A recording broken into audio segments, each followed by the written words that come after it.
الحمد للہ وحدہ لا شریک لہ والصلاۃ والسلام علی من لا نبی بعدہ اما بعد فاعوذ باللہ من الشیطان الرجیم بسم اللہ الرحمن الرحیم الطلاق مرتان فامساک بمعروف او تسریح باحسان۔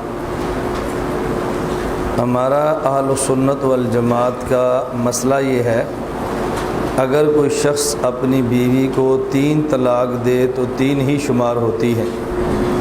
وہ 3 طلاق اکٹھی دے، 3 طلاق ایک لفظ کے ساتھ دے، 3 طلاق ایک مجلس میں دے، 3 طلاق کئی مجالس میں دے، 3 طلاق ایک دن میں دے، 3 طلاق کئی دنوں میں دے، جس طرح بھی 3 طلاق دے گا بہرحال وہ 3 طلاق ہی ہوں گی۔ ایسا ہرگز نہیں کہ آدمی 3 طلاق اکٹھی دے اور پھر 3 طلاق ایک واقع ہو۔ اس لیے جو 3 طلاق کا محل ہوگا، جب تک عورت نکاح میں ہے اس کو 3 طلاق دے گا تو 3 طلاق ہی ہوں گی۔ اب اگر عورت ایسی ہے کہ جس سے نکاح ہوا، اس سے شوہر نے ہم بستری بھی نہیں کی اور اس عورت کے ساتھ خلوت صحیحہ بھی نہیں کی۔ خلوت صحیحہ کا مطلب ہوتا ہے کہ خامند اور بیوی کو اس طرح علیحدگی ملے، اگر وہ آپس میں ملنا چاہیں تو کوئی بظاہر رکاوٹ موجود نہ ہو، اسے خلوت صحیحہ کہتے ہیں۔ اگر ایسی عورت ہو، اسے شریعت میں کہتے ہیں غیر مدخول بہا، یعنی اس عورت کے ساتھ شوہر نے ہم بستری نہیں کی۔ اگر اس کو ایک مرتبہ انت طالقن، تجھے طلاق ہے، میں نے طلاق دی ہے، یہ کہہ دیا تو یہ عورت نکاح سے نکل جائے گی۔ عدت اس عورت کی ہے کہ جس سے شوہر نے ہم بستری کی ہو یا خلوت صحیحہ ہوئی ہو۔ چونکہ ایک طلاق دینے کے بعد اب یہ نکاح سے نکل گئی، اب یہ محل طلاق ہے نہیں، اس لیے بعد کی 2 طلاقیں اس پر نافذ نہیں ہوگی۔ اگر ایسی عورت ہو کہ جس سے ہم بستر نہیں ہوا، اس عورت کو شوہر کہہ دے میں تجھے طلاق دی ہے، میں نے طلاق دی ہے، میں نے طلاق دی ہے، اس کو 3 طلاقیں نہیں ہوگی، اس کو 1 ہوگی۔ کیوں؟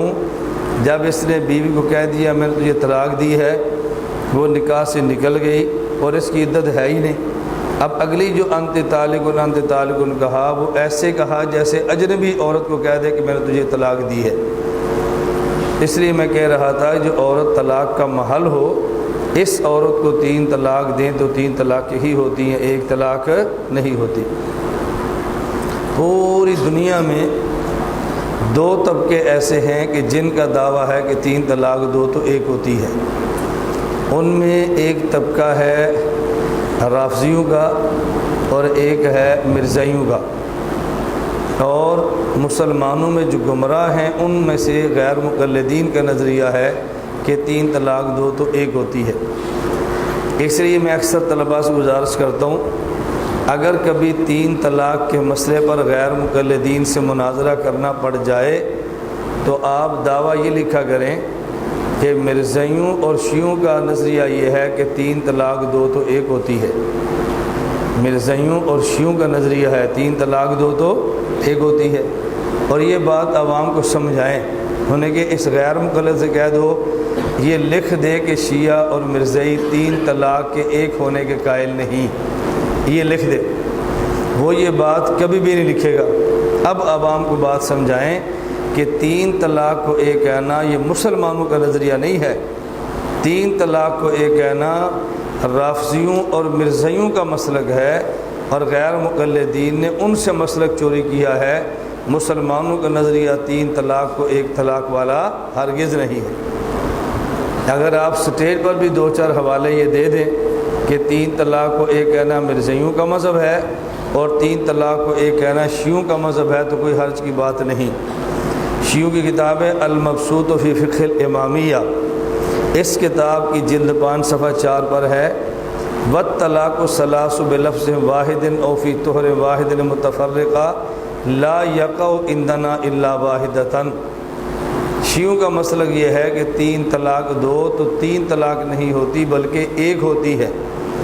اسی طرح مرزائیوں نے اپنی کتاب بنائی ہے فقہ احمدیہ، 9 رکنی کمیٹی نے مل کر کتاب تیار کی تھی، اور مرزائیوں نے اس کتاب کے اندر اپنا مسئلہ لکھا ہے فقہ احمدیہ کے نزدیک اگر 3 طلاق ایک ہی دفعہ دی جائیں تو ایک رجعی طلاق متصور ہوگی۔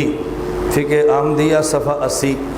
تو پتہ چلا 3 طلاق کو ایک کہنا یا مرزائیوں کا مذہب ہے یا 3 طلاق کو ایک کہنا شیعوں کا مذہب ہے، اور ان لوگوں نے 3 طلاق کو مرزائیوں اور شیعوں سے چوری کیا ہے۔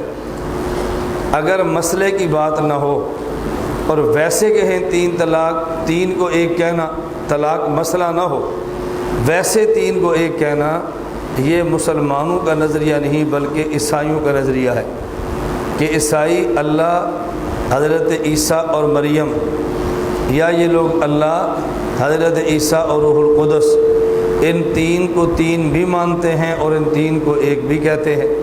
نظریہ تثلیث، اگر نظریہ ہو 3 کو ایک کہنے کا تو یہ عیسائیوں کا ہے، اور اگر مسئلہ ہو 3 طلاق کو ایک کہنے کا تو یہ شیعوں اور مرزائیوں کا ہے۔ مسلمان نظریے کے طور پر بھی 3 کو 3 کہتے ہیں اور مسئلے کے طور پر بھی 3 کو 3 کہتے ہیں۔ تو یہ بات عوام کو اچھی طرح سمجھا لیں۔